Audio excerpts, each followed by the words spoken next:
Markets are back in headline mode, from talk of a Greenland deal to shifting trade flows in grains and oilseeds. To break down what's driving the moves, I'm joined by Bertrand Oesterle, VP of Clearing and Execution Sales at StoneX. Welcome, Bert. Morning. So let's start with Greenland, because over the last week, there's been a lot of threats coming from President Trump to 8 different European Union nations. But now there seems to be a vague deal in sight, according to Trump. So talk to me about how the markets are reacting and how does this affect grains and oilseeds? So as you say, it's been quite a messy week. We're back to the Trump tariff tantrums. So Trump wanted to buy Greenland, and the only way to do it in his mind was to force those who criticize him with extra tariffs. So 8 European countries, as you were saying. Now, the reaction's been mostly on external markets. We've seen the dollar weakening.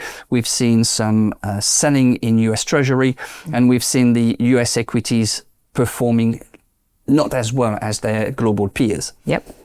Then came the surprise yesterday evening with Trump flipping it over and saying there is a potential outline for a deal, as he has agreed something with NATO's Rutte. So the difficulty at present is to think, well, if that uncertainty is not there anymore, if we don't have that buyer strike, as some economists have mentioned, and if we don't have the risk of South America trade again, then are we going to reverse what we've done over the past few days? So are we going to see a rise in the dollar? Are we going to see Treasury going up again? Or are we going to see also US equities perform better against their global peers? So when we look at how it affects grains and oilseeds, it's all external influences. And if we have a rally on the back of yesterday's announcement, we'll have to see how that rally feeds into grains and oilseeds. Is it going to provide some spillover support? And that spillover support might be minimized by a potential rise in the dollar, because if the dollar rises, it doesn't help US export chances, and it doesn't help the Chicago, Kansas, or Minneapolis board. So to sum it up, it's still very messy. But over the past week, oilseeds did rally. How do you explain that hike? So there's been 3 elements in oilseeds to mention. So there's been the China-Canada deal, there's been the China buying, and there's been some US biofuel stories. So if I start with Canada and China, they came to a trade agreement post Carney's visit to China, and basically they've undone the pressure of the past few months, in the sense that China is removing its tax on canola meal from 100 to none. On canola seed, it's reducing it significantly from 100% tax to 15% tax. And the Canadians have agreed to import some electric vehicles from China, some 49,000 vehicles to start with a very mere tax frame of 6.1%. Okay. Now, everything has moved very quickly, and the Chinese have already booked 60,000 tons of canola seed for March shipment. And on the back of this, the headline is supportive. So the trade deal, the buying comes to support canola. Canola then comes to support rapeseed and the entire complex in oilseeds. Now, having said that, this morning canola is taking a little bit of a technical breather, but that's the general feel about how the market is reacting to headline and Chinese buying. Now, what I'm always interested in is how rapeseed can react to the long term. So in the short term, headline, we go up alongside canola.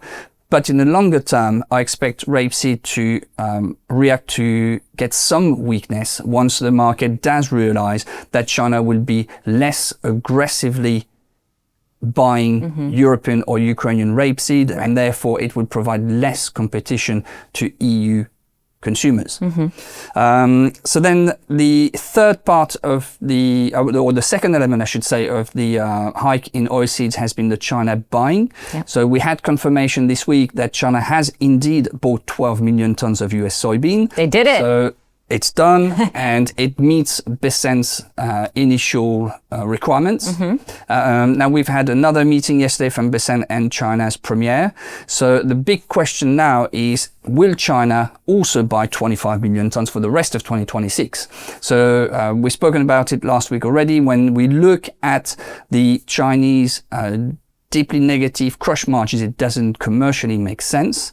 So it's going to be an interesting element to watch to see if Sinograin and the Chinese government want to make more of an effort of appeasement towards the US in terms of policy, and to see if they do more efforts in terms of rotating their reserves. Right. So they've been selling domestic reserves to the domestic market to make space to buy some US soybean imports. For the moment, it feels that commercially a lot of people doubt it. Politically, it all depends on how far China wants to appease the US. And for the moment, it's a bit of an unknown element. And then the third element's been the biofuel discussions in the US that have also been supported, in the sense that Congress is said to be looking at supporting biofuels in general, and at maintaining the current mandates. Also, we had a NOPA report this month for the December US crush, and that was a very good large figure once again. It was 224.99 million bushels. Yep. That's the second largest crush on record for any month. Okay, so what about any news from South America that could possibly counter all of the support that you just mentioned?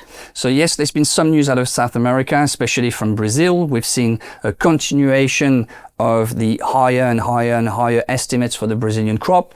The largest estimate we've seen last week, or over the past week, I should say, is 183.8 million tons. So that crop is getting bigger. That crop also is getting harvested. It's about 2% harvested. It means that we've mentioned it before, it was planted early, developed early, it's starting to be harvested early. It means also that it is likely to be exported early. And that's why it puts the question back as to what would China do? Would China take advantage of that Brazilian crop that's coming to the market, or will it not buy US supplies? Right. What about corn? Anything new there? So corn has been a bit on the back foot in terms of news, but there's been a continuation of the decent tenders. So I had mentioned last week that South Korea had been very present. It's still the case, some 700,000 tons plus of international tenders over the past week from South Korea. Yep. We've also seen Japan with 380,000 tons, Colombia 150,000 tons, and Taiwan 65,000 tons. So plenty of international tenders to provide some support. Okay. We've also seen, and I'll come back to the US biofuel element, the US Congress is talking about looking into supporting the E15 all year through in the US. We'll have to stay tuned, but if it were to be the case, it would be supportive. And then when it comes to South America, there's been some concerns about dryness in Argentina, with that dryness potentially affecting the potential for a very large crop, which people say could be 61, 62 million tons. That dryness could affect that estimate potential. And when we look at Brazil, the first corn crop is starting to be harvested. It's about 2% harvested. The second corn crop is starting to be planted. It's about 1.5% planted so far. Okay, so that's corn. And last but not least, wheat. So wheat also has had less news than the oilseed market, for example. We never talk about it anymore. We talk about it less, but there's been some very decent tenders this week. We've had one Algerian tender, which is estimated to have bought some 600 to 720,000 tons of milling wheat. Some people in France or Western Europe were a bit concerned because it was mentioned that Argentina had participated, so it provides some competition. We also had another second very large tender of 907,000 tons from Saudi Arabia. Then when we talk about weather risk and so on, there's been a lot of snow and ice stories. So I need to start with India. India had a 48-hour chill, which is very unusual. It was a record chill. So we're going to have to wait and see if it has done any damage to their winter wheat. There's been also talk of some ice storms affecting the southern and eastern part of Ukraine. So we're hearing that there has been some damage to the winter wheat, but we're going to have to wait to find out what the damage represents. Conversely, the Russians have had masses of snow, and we've seen some interesting videos and so on social media, but that snow is adequate and it's providing some decent cover to the wheat in Russia, and the government was saying that conditions are good. Okay. And the last bit, the Northern Africans have had a decent amount of rain. We've spoken about Morocco last week, but the rest of North Africa has received some rains, and it seems that it is providing a good potential for North African wheat crops. Okay. And to finish, on Euronext, we remain in a range. So obviously the tariff tantrums have rallied the euro dollar, they've made it fall and so on. So it's been a lot about the currency moves. And generally speaking, Euronext remains in a range, and we've seen a lot of clients trying to play that range by trying to buy, sell, trying to get 3-4 euros out of the range, but it is still pretty difficult. And when we look at the fund position, it's very interesting because the fund position has reduced over the past 2 months. It is currently 144,500 lots short. 2 months ago, it was a 234,500 lots short. So we've lost about 90,000 lots. All right, Bert, you know what I'm going to start doing next week? I'm going to have a graph right here that shows every week how much soybean from the US China is buying, and see if we can make it to 25 million tons by the end of 2026. Thank you so much for all of that info and all the great insight. And thank you so much to our viewers for watching. For more financial content, don't forget to like and subscribe to our channel.